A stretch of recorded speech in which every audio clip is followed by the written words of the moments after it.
अस्य श्रीविष्णोर्दिव्यसहस्रनामस्तोत्र महामन्त्रस्य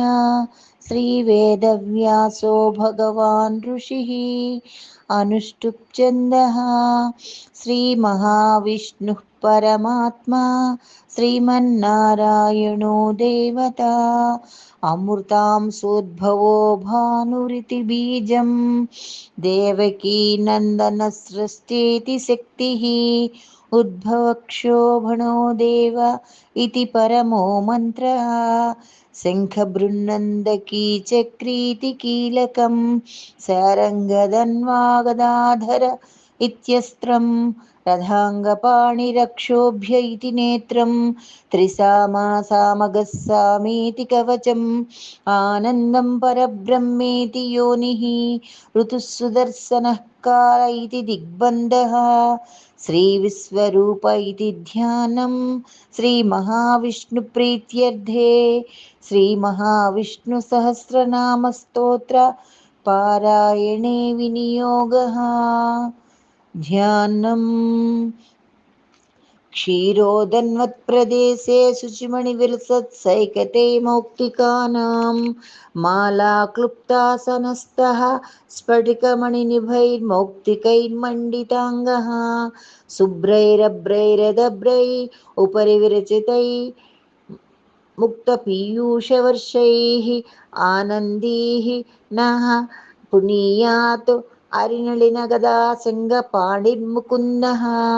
भूपादो यस्य नाभिः वियदसुरनिल चन्द्रसूर्यौ च नेत्रे कर्णावासा शिरोद्यौः मुखमपि दहनो यस्य वासोऽयमब्धिः अन्तस्तं यस्य विश्वं सुरनरखग गोभोगि गन्धर्वदैत्रैः चित्रं रम्यते तं त्रिभुवनवपुषं